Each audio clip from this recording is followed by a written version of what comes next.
창세기 17장 5절에서 10절 말씀.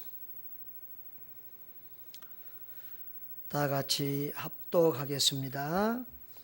이제후로는 내 이름을 아브람이라 하지 아니하고 아브라함이라 하리니 이는 내가 너를 여러 민족의 아버지가 되게 함이니라. 내가 너로 심히 번성하게 하리니 내가 내게서 민족들이 나게 하며 왕들이 내게로부터 나오리라. 내가 내 언약을 나와 너 및 내 대대 후손 사이에 세워서 영원한 언약을 삼고 너와 내 후손의 하나님이 되리라. 내가 너와 내 후손에게 내가 고려하는 이 땅 곧 가나안 온 땅을 주어 영원한 기업이 되게 하고 나는 그들의 하나님이 되리라. 하나님이 또 아브라함에게 이르시되 그런즉 너는 내 언약을 지키고 내 후손도 대대로 지키라. 너희 중 남자는 다 할례를 받으라. 이것이 나와 너희와 너희 후손 사이에 지킬 내 언약이니라. 아멘. 하나님은 나의 하나님, 우리의 하나님만 되시기 원하시는 것이 아니라 우리의 후손의 하나님이 되시는 것을 원하십니다. 오늘 우리 본문은 믿음의 조상 아브라함에게 보여주신 하나님의 세계 경영의 계획과 비전입니다.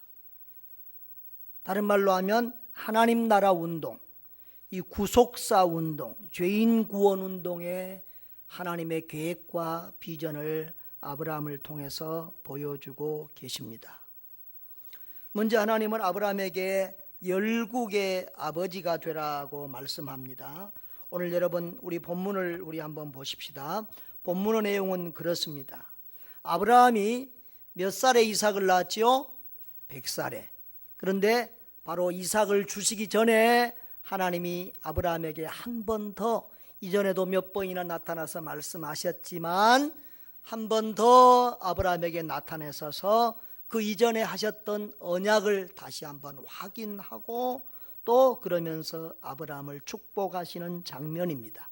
아브라함이 99세에 하나님이 아브라함에게 나타나셨습니다.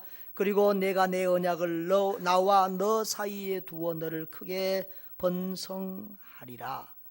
하나님이 아브라함이 하나님 앞에 엎드렸더니 하나님이 말씀하십니다. 내 언약이 너와 함께 있으니 너는 여러 민족의 아버지가 될 것이라. 이전의 성경은 열국의 아비가 되리라 그랬습니다.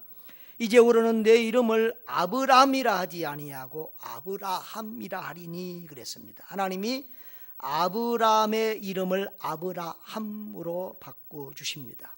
하나님은 중요한 인생의 어떤 전환점이 있을 때에 이렇게 이름을 바꿔주시는 경우가 있습니다. 예수님이 시몬의 이름을 베드로로 바꿔주셨습니다.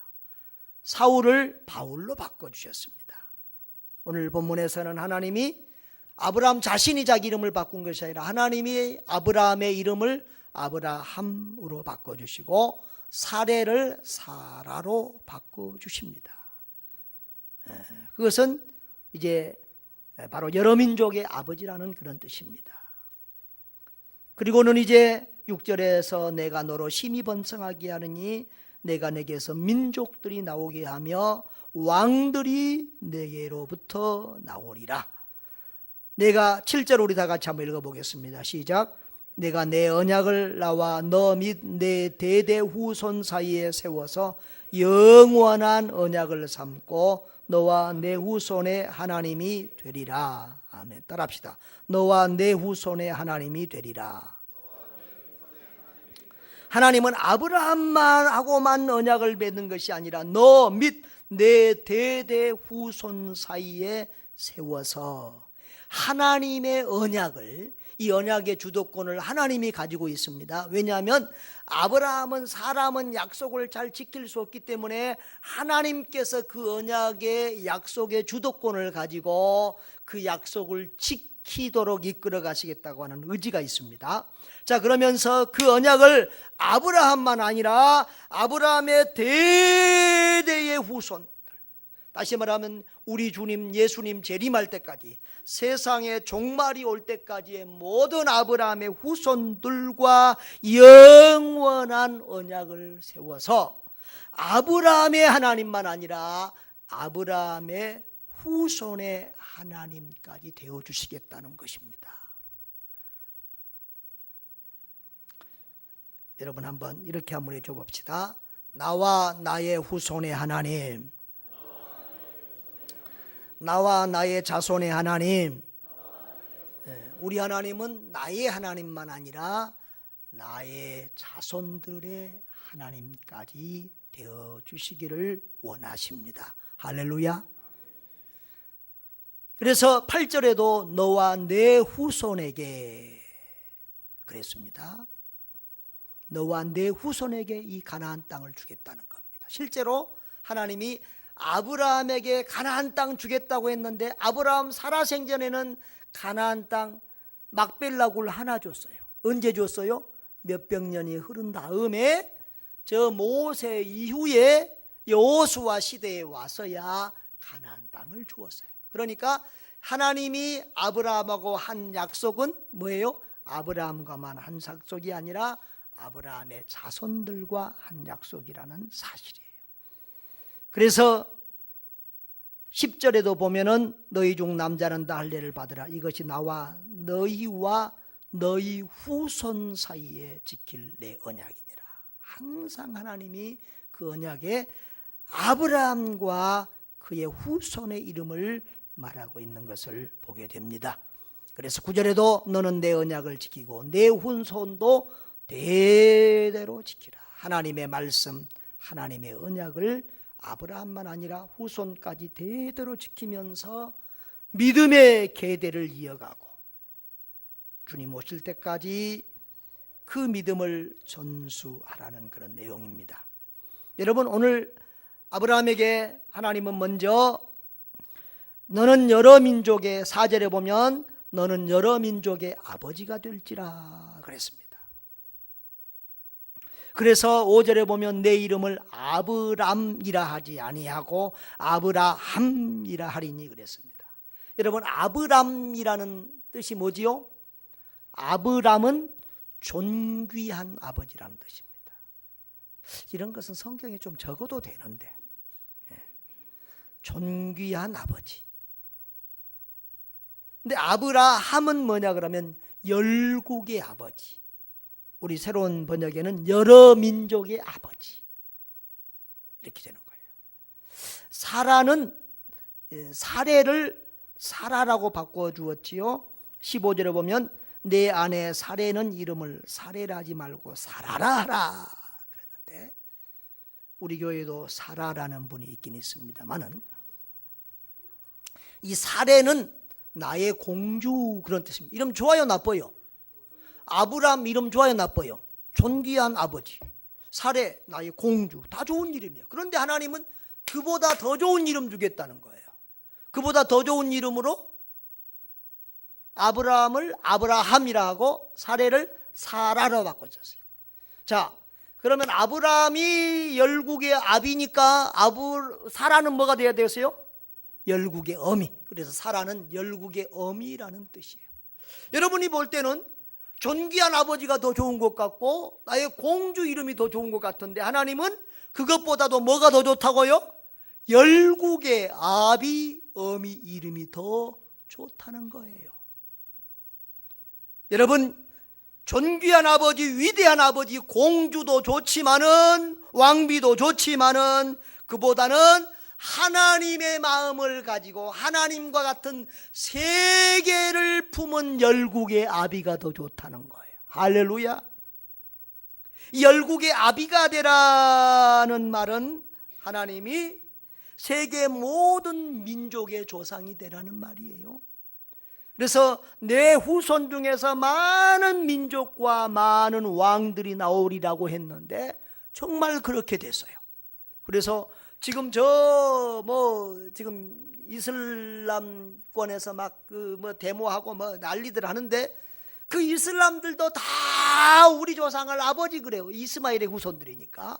이스마엘의 후손, 에서의 후손 다, 그러니까 다 아브라함 우리 조상 그래요. 또 저 유대인 이스라엘 유대인들도 아브라함 자기들이 아브라함의 후손이라고 그래요.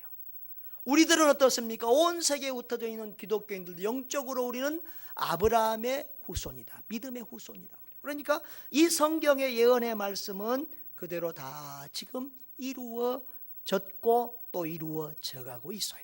그런데 하나님은 아브라함이 이스라엘만의 아버지가 아니라 모든 민족의 아버지가 되기를 원하시는 거예요. 할렐루야. 그러니까 하나님은 아브라함의 이름까지 바꿔주면서 아브라함에게 세계의 비전을 주시는 거예요. 세계를 가슴에 품게 하시는 거예요. 여러분 솔직히 좀 웃기잖아요. 지금 아브라함이 99살인데 아들이 있어요 없어요? 이스마일이라고 하는 또 옆으로 난 자식이지만 그건 정통 자식이 아니고 그런 상태. 사라가 지금 89살인데 애가 있어요 없어요? 없어요. 그런데 애도 없는 할머니 할아버지가 서로 뭐라고 불러요? 아브라함 열국의 애비, 사라 열국의 애미, 그러고 부르는 거예요. 얼마나 웃기는 일입니까? 그러나 이것은 뭐예요? 하나님이 믿음으로 그들에게 주시는 꿈이고 비전이고 기도 제목이에요. 할렐루야. 그러니까 믿음은 보지 않은 것들을 아직 되어지지 않는 것들을 믿는 게 믿음이에요. 할렐루야. 그러면서 하나님은 아브라함에게 사라에게 열국의 아비가 될 수 있다는 믿음과 비전과 꿈을 주시는 거예요. 할렐루야. 그러면서 그렇게 이름까지 바꿔주면서 하나님은 그 아브라함과 사라가 세계를 품는 사람이 되도록 그렇게 선교의식을 고취시키고 있다 그 말입니다. 하나님의 마음은 세계를 품고 있는 마음입니다. 하나님의 마인드는 선교 마인드예요. 그러니까 세계 모든 민족을 구원하시겠다고 하는 겁니다. 하나님의 모든 택한 백성들을 하나님은 구원하겠다는 거예요. 그러니까 오늘 본문의 말씀은 하나님이 아브라함을 구속사의 핵심 인물로 지목해서 그 아브라함을 통해서 전 세계 모든 택한 자들을 하나님의 나라 백성으로 삼겠다는 그런 하나님의 원대한 계획을 지금 보여주고 있는 것입니다. 할렐루야. 우리는 하나님의 마음을 품어야 됩니다. 온 세계 모든 민족을 가슴에 품어야 됩니다.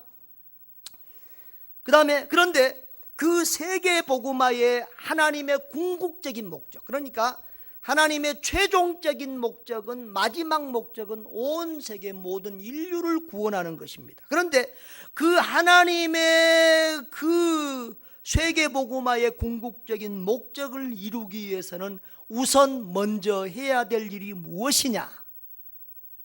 이제 하나님이 7절에서부터 그것을 말씀하고 있습니다.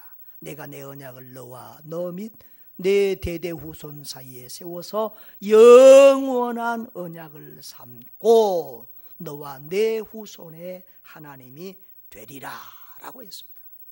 여러분 무슨 일이든지 기본이 중요하고 순서가 중요합니다. 하나님은 너와 내 후손의 하나님이 되리라 라고 했습니다. 다시 한번 따라 합시다. 나와 내 후손의 하나님. 하나님은 나의 하나님이고 내 후손의 하나님입니다. 그래서 하나님이 아브라함의 하나님이라고만 하지 않고 아브라함의 하나님, 이삭의 하나님, 야곱의 하나님, 이스라엘의 하나님, 이렇게 계속해서 성경이 말씀하고 있습니다. 하나님은 우리는 하나님의 언약 백성이죠. 그래서 우리가 유아 세례를 주는 것도 침례교회에서는 유아 세례를 안 줍니다. 유아 세례가 성경적이냐 비성경적이냐 이런 말들이 있는데 왜 우리 장로교와 대부분의 교파에서 유아 세례를 주느냐? 그러면 바로 언약 자손이라는 이런 신앙 때문에 그렇습니다. 하나님이 아브라함과 언약을 맺을 때 그 아브라함의 후손들도 하나님의 백성이라고 하는 그것이 거기에 같이 내포되어 있다 이거예요. 그런 것처럼 우리를 하나님이 택하시고 우리를 구원하셨을 때는 하나님이 우리의 자손들도 택하고 구원하신 내가 언약 백성인 것만 아니라 우리의 자녀들도 언약 백성이다. 나만 하나님의 백성이 아니라 내 자식들도 하나님의 구원받은 백성이라고 하는 그런 성경적인 신앙에 근거해서 우리가 유아 세례를 주는 겁니다. 할렐루야. 그러니까 하나님은 우리를 택했을 때는, 아브라함을 택했을 때는 아브라함만 아니라 그 아브라함의 후손들까지도 택해서 구원하여 하나님 당신의 백성으로 삼으셨고, 그리고 하나님이 아브라함을 불러서 아브라함을 세계 선교의 도구로 쓰실 때는 아브라함만 아니라 아브라함의 후손들까지도 하나님이 세계 선교의 도구로 사용하신다는 거예요. 이해가 되십니까? 그래서 오늘 저를 택하신 여러분은, 하나님은 우리의 후손들까지도 하나님의 백성으로 지목하시고 선택하시고, 오늘 우리를 쓰신 것처럼 또 우리가 죽고 나면 우리 다음 세대인 우리 자녀들을 통해서 하나님은 계속해서 이 하나님 나라 운동, 세계복음화 운동을 계속해 나가시기를 원하신다는 것입니다. 할렐루야. 그런데 아브라함이 그 자녀 이삭에게, 야곱에게, 그 자손들에게 이 하나님의 비전, 이 하나님의 계획, 이 하나님의 구속의 그런 구속사의 뜻을, 그런 믿음을 자녀들에게 전수하지 못하면 이것이 중간에서 끊어져 버리니까 안 되는 거예요. 반드시 믿음이, 신앙이 전수되어져 내려가야 돼요. 그래서 바로 그 믿음, 그 하나님의 구원 역사의 의지가 계속해서 전수되어서 내려가고, 예수 그리스도가 아브라함의 후손 가운데서 오셔서 온 인류의 구주가 되고, 그리고 그 아브라함의 후손들인 유다인들, 이스라엘 백성들을 통해서 온 세계까지 이 복음이 증거돼서 오늘 우리에게까지 이르게 된 줄 믿습니다. 하나님은 이렇게 아브라함과 그의 후손들을 인류 구원의 귀한 도구로 사용하셨습니다. 그리고 오늘 저와 여러분을 인류 구원의 귀한 도구로 사용하고 있습니다. 하나님은 이름을 바꾸실 때는 이렇게 특별한 어떤 전환점에서 하나님이 특별한 의미에서 이름을 바꾸게 하세요. 우리 교회도 선교중앙교회라는 이름으로 이렇게 바꾸었는데요, 이 선교중앙교회라는 이름을 바꿀 때는 뭐예요? 하나님이 우리를 세계 선교의 센터로 쓰시겠다고 하는 그런 의지가 하나님께 있는 거예요. 그리고 우리를 선교의 모델교회, 교육의 모델교회로 세우고 싶어하는 하나님의 뜻이 있는 줄로 믿습니다.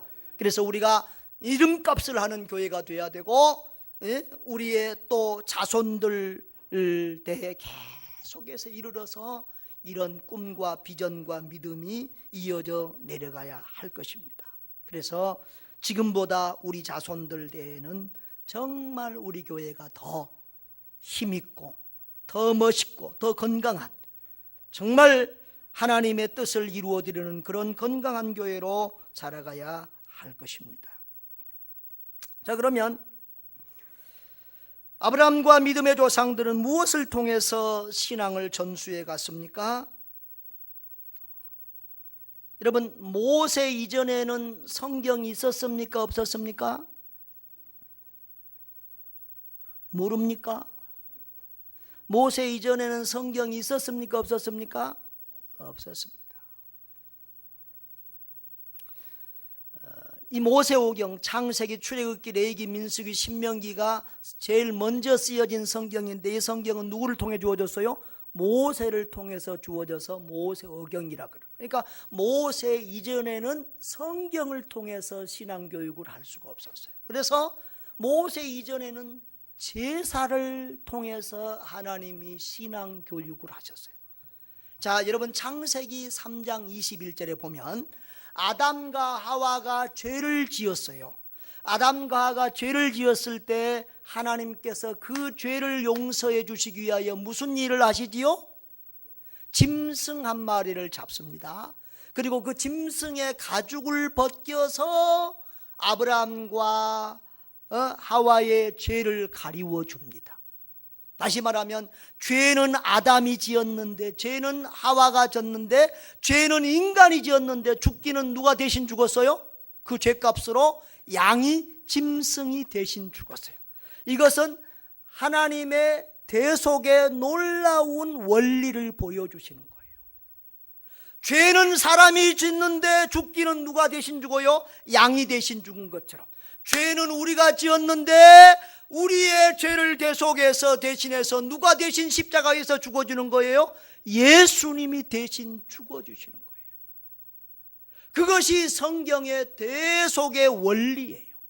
근데 신약의 예수님이 오시기 전까지는 구약 성경은 계속해서 양과 염소와 소와 비둘기나 이런 것들을 잡아서 하나님 앞에 제사하는, 예배드리는 이런 일들이 계속 되어졌어요. 누구 때부터 됐을까요? 언제부터 됐을까요? 아담 때부터 되어졌어요. 그래서 오늘 우리가 제가 그 성경에 조금 실수가 있는데 창세기 3장이 아니라 4장 5절 5절에 보면은 이제 그 아담의 후손 가운데서 누가 제사 지내요? 가인과 아벨이 제사를 지내다가 거기서 그 가인이 자기 제사는 안 받아주니까 동생 아벨을 죽이는 일까지 생기게 됩니다. 그러니까 얼마나 그들이 제사를, 물론 살인한 건 잘못됐지만 거기서 우리가 느낄 수 있는 뉘앙스는 그들이 제사를 중요하게 여겼다, 가볍게 여겼다? 제사를 목숨처럼 중요하게 여겼다는 거예요. 그런데 그것을 그들이 가인과 아벨이 어디서 배웠을까요? 아버지 때부터 배워왔다는 거예요. 그러니까 아담 때부터 계속해서 백성들은 제사를 지냈고, 그래서 노아도 보면 홍수가 끝나고 나서 제일 먼저 한 일이 뭐였어요? 제사 지낸 일이었어요.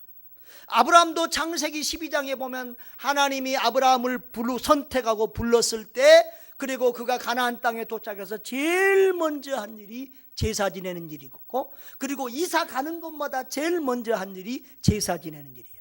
그러니까 지금도 여러분들이 이사하거나 뭘 개업을 하면 제일 먼저 하는 일이 예배부터 드려야 그것이 정상적인 그리스도인이에요. 요셉도, 야곱도, 이삭도, 야곱도, 요셉도 다 그 자손들이 다 제사 중심의 그런 삶을 살았다는 거예요. 그리고 이제 모세 시대에 이르러서는 제사 제도를 좀 더 구체적으로 성막에서 구체적으로 제사를 드리도록 세세하게 알려주시고, 그리고 말씀까지 주셔서 예배와 말씀을 통해서 하나님이 신앙 훈련을 하고 있는 것을 보게 됩니다. 그래서 성경 전체가, 구약 성경 전체가 바로 이 양과 소를 잡아서 제사 지내는 얘기예요. 그리고 그 오리지널이 바로 예수 그리스도. 그 모든 구약의 제사들은 예수 그리스도를 상징하고 있어요. 그 양이 죄 지은 사람 대신 죽은 것처럼 예수 그리스도가 저와 여러분 우리의 죄를 대신 주고 십자가에서 대속의 죽음을 하셨다는 거예요. 다시 말하면 예수님은 자기 죄 때문에 죽은 것이 아니라 누구 죄 때문에? 예수님은 누구 죄 때문에 죽었어요? 안 믿는가 봐. 대답이 시원찮아요. 예수님은 누구 죄 때문에 죽었어요? 한번 가슴을 칩시다. 나의 죄 때문에, 내 죄 때문에, 예수님은 내 죄 때문에 내 대신 십자가 위에서 죽으셨습니다. 바로 구약의 모든 제사가 그걸 알려주는 거예요. 그러니까 하나님, 우리는 이 구약의 제사는 신약의 뭐예요? 예배예요. 우리는 예배를 통해서 바로 나를 위하여 죽으시고 부활하신 예수 그리스도를 깨닫게 되고 만나게 되고 체험하게 되는 거예요. 할렐루야.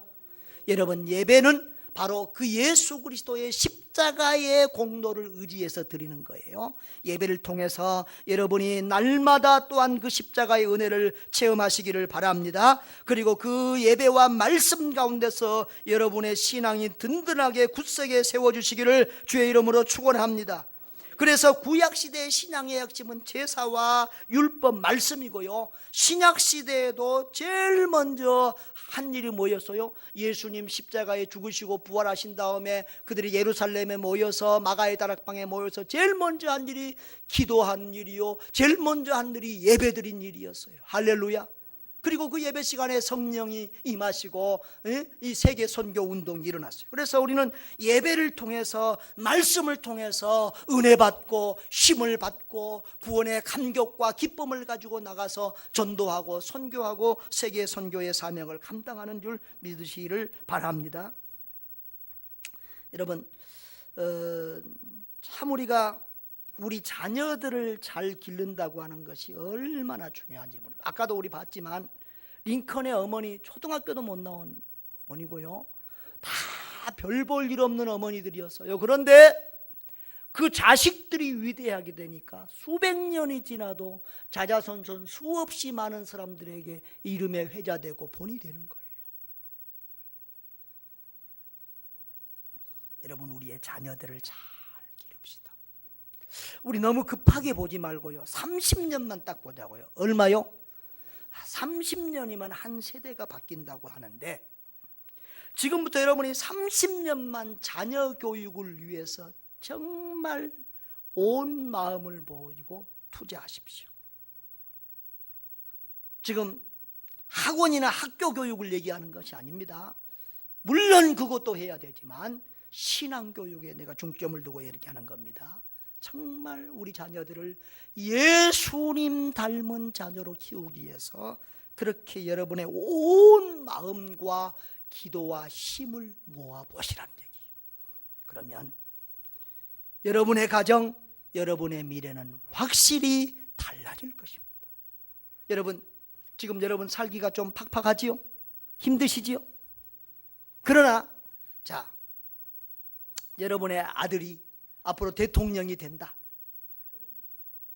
요즘은 대통령이 별일 없습니다만, 대통령은 저희 박지성 대통령 1년 월급이 박지성 한 달 뛰는 것만도 못합니다. 요즘은 시대가 그렇게 됐습니다만은, 아무튼 여러분의 자녀가 자녀 중에서 저 UN 사무총장이 나오고 역사적인 큰 인물들이 나온다고 생각해 보세요. 그러면 그 자녀를 위해서 아무리 힘들어도 참고 인내하겠습니까? 못하겠습니까? 할 수 있겠어요? 못하겠어요? 할 수 있어요. 여러분의 자녀들이 그런 자녀가 될 수 있다는 꿈과 비전을 가지시기를 바라요. 여러분이 어떤 믿음을 가지고 그 자녀를 어떻게 키우느냐에 따라서 그런 인물이 될 수 있고 없고 하는 거예요.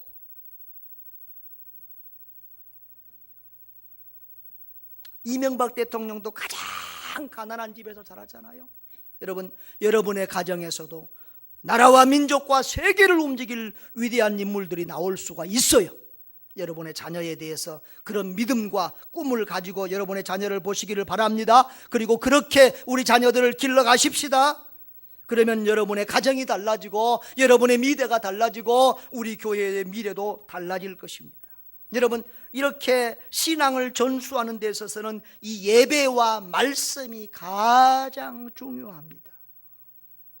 그래서 우리는 이제 10월 첫째 주부터 통합 예배를 드리려고 합니다. 오늘까지 제가 이 통합 예배에 대한 설교를 이제 마무리하겠습니다만은, 저도 초등학교 6학년 때 처음 교회를 갔어요. 우리 집에서 하수 가던 친척 형님이 저를 데리고 교회를 갔는데, 그날이 수요일이었던 것 같아요. 수요일로 기억이 돼요. 수요일 가서 어른들 예배 드리는 속에 혼자 따라가서 예배 드렸는데, 그 예배가 기억이 있어요. 그리고 끝나고 나가니까 목사님이 저 헌금통 보여주면서 나가시는 글에 헌금하고 나가세요, 그런 얘기 했던 것도 기억이 나요. 자, 그런데 그 다음에 이제 중학교 가서는 학생 예배를 참석했어요. 근데 학생 예배를 가니까, 전도를 받아서 가니까 그 교회가 몇백 명이, 어른들이 몇백 명이 되는 이상 큰 교회인데도 그때는 왜 교육자들이 부족했던가 봐요. 학생회는 전부 다 집사님들이 설교해요. 부장 집사님들이. 그래가지고 부장집사님이 설교하는데 그 부장집사가 누구냐 그러면 우리 학교 선생이요. 선생인데 아주 성질 무서운 선생이요. 무서운 선생인데 그분이 그 교회 장로님 아들이었던가 봐. 그래갖고 그 중고등부 부장을 해가지고는 그분이 밤낮 설교하는 거예요. 아니 학교에서도 보기 별론데 아이고 교회에 가서까지 그분 또 설교를 들으니까 하여튼 나는 그분 설교는 별 기억이 없어요. 그런데 어쩌다 한번 목사님이 오셨더라고. 그 목사님이 설교했는데 지금도 그게 기억이 있어요. 우리가 조금 이렇게 예배 태도가 안 좋으니까 딱 집중해서 잘 들으라고 하면서 예배든지 공부든지 집중해서 잘 들으는 사람이 공부도 잘하고 예배도 잘 드린다고 그러면서 그랬더니 지금도 기억이 있어요. 그래서 그 다음에는 학생회 다니면서도 저는 학생회 예배 끝나고 뭐 이해하고 이 좀 별로였어요. 하여튼 어른 예배를 참석하고 싶었는데 분위기가 다 학생 예배 하니까 그랬는데 저는 늘 어른 예배가 좋았던 기억이 제게 있어요. 우리 아이들도 그렇습니다. 우리가 아무래도 어린 예배 따로 해놓으면 우리 복장이나 태도나 말이나 모든 것이 좀 경솔해지게 됩니다. 그리고 여러분 우리 아이들을 보십시오. 여러분은 어른은 예배가 일주일에 몇 번 있습니까? 자, 주일 오전 예배, 오후 예배, 또 수요일 예배, 금요일 예배, 구역 예배 5번입니다. 그리고 새벽 예배 5번. 그러면 최소한 몇 번? 10번. 그러면서 애들은 몇 번 예배 드리라고 그래요? 1번. 지금 이 세상이 어떤 세상이에요? 소돔과 고모라 시대가 더 더러웠습니까? 지금이 더 더럽습니까? 지금이 더 아까워. 이제는 밖에 안 나가고도 얼마든지 죄짓고 컴퓨터 앞에만 앉아도 얼마든지 죄짓고 즐길 수 있는 그런 세대가 됐어요. 얼마나 악한 세대가 됐는지 몰라요. 그러니까 정말 우리 아이들을 배나 더 믿음으로 키워야 되는데 우리가 일주일에 1시간 예배 때우는 식으로 해서 우리 자녀들을 믿음으로 키운다고 하는 것은 어떻게 보면 우리 직무유기예요. 직무유기. 어떻게 보면 우리가 하나님 앞에 죄 짓고 있는 거예요. 하나님은 우리에게 뭐라고 했어요? 너와 내 후손의 하나님이라고 그랬어요. 나와 내 후손의 하나님이라고 그랬어요. 하나님은 여러분만 하나님이 아니라 정찬이의 하나님만 아니라 은기의 하나님이라 그 말이에요. 그런데 그 자녀들을 우리가 믿음의 자녀로 세우지 못하는 것이 우리의 직무유기고 우리에게 맡겨주신 책임과 사명을 제대로 감당하지 못하는 죄를 범하고 있는 거예요. 우리가 신앙교육을 강화해야 돼요. 여러분, 예배하러 오는 일이 좋은 일입니까? 나쁜 일입니까? 죄 짓는 일입니까? 선한 일입니까? 복 받는 일입니까? 저주 받는 일입니까? 그런데 왜 애들 떼놓고 안 데리고 오세요? 어떻게 보면 예배 시간에 애들 너 집에 놀아라 그러고 혼자만 오는 부모는 나쁜 부모요. 하나님 앞에 예배하러 오는 일에, 말씀 들으러 오는 일에, 말씀이 어린이용 말씀이 따로 있고 어른용 말씀이 따로 있습니까? 찬양이 어린이 찬양 따로 있고 어른 찬양이 따로 있습니까? 우리 지난주에도 말씀드렸잖아요. 어린 사무엘도 어른에게 하지 않는 말을 하나님이 어린 사무엘에게 했다고요. 어린 아이들은 순수하니까 더 하나님 말씀 잘 받고 더 은혜 받을 수도 있어요. 오히려 우리 아이들과 예배드리면 우리 아이들 앞에 오히려 어른이 부끄러울 때가 많을 거예요. 그런데 왜 아이들을 떼어놓고 어른들만 예배 오냐 이거예요. 아이들이 싫어하니까 처음부터 습관을 안 들여서 그래요. 다 커가지고 끄집어올라니까 이제는 큰 놈이 말 듣습니까? 습관이 안 됐는데.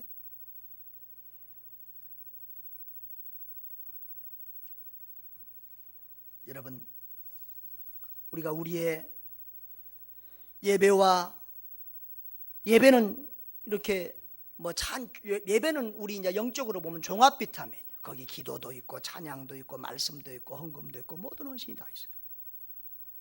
그 예배 속에 말씀도 있어요. 우리 예배를 통해서 여러분의 개인과 여러분의 가정이 아름답게 세워지는 역사가 있기를 바랍니다. 여러분, 우리가 가정이 행복해야 되는데요, 어떻게 하면 가정이 행복할 거예요? 다 행복하고 싶지 않는 가정이 없어요. 다 행복하고 싶어요. 그런데 왜 가정이 행복하지 않을까요? 여러분, 여러분의 가정을, 이 예배를 통해서 여러분의 가정을 세워가시기를 바라요. 이 통합 예배를 드리면 여러분의 가정이 회복이 되고요, 여러분의 자녀를 제자 삼는데 얼마나 유익이 되는지 모릅니다. 통합 예배는 우리를 좋은 부모가 되고 좋은 자녀가 되게 합니다. 여러분, 요즘 우리 아이들하고 어른들하고 교제하고 함께 할 수 있는 시간들이 별로 없어요. 얼마나 서로 바쁜지요. 그런데 주일날 예배 시간에 옆에 놓고 같이 예배하면 엄마도 좋고 애도 엄마하고 같이 하니까 얼마나 좋은지 몰라요. 그리고 정서적으로 안정이 돼요. 그리고요, 여러분, 요즘 애들이 왜 버릇없고 욕짓거리하고 그렇습니까?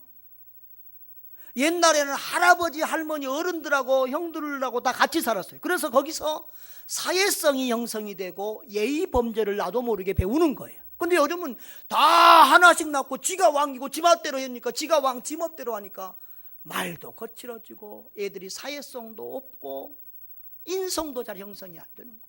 근데 어른들 속에서 예배 드리고 이렇게 하면 거기서 당연히 예절도 배우게 되고, 그리고 이런 사회성이나 이런 인성들도 형성이 되어지는 것이에요. 그리고 여러분, 우리가 요즘에 너무너무 세대 차이가 많이 나서 애들하고 말이 안 통하는데 자꾸 같이 예배드리고 같은 말씀 듣고 같이 기도하고 같이 찬양하고 이렇게 같이 하면 세대 차이가 줄어들어요. 그리고 가정에서도 아이들하고 대화할 거리가, 한 공간에서 같이 예배드렸으니까 오늘 그 영상 보니까 어떻더라, 오늘 목사님 설교 듣고 어떻더라, 서로 대화거리가 되어지는 거예요. 그리고요, 제가 이제 가끔 앞으로 이제 우리 아이들하고 통합 예배드리면 엄마 아빠가 옆에 자녀들을 위해서 붙들고 기도하든지 안수기도 하든지 기도하는 시간들을 드릴 거예요.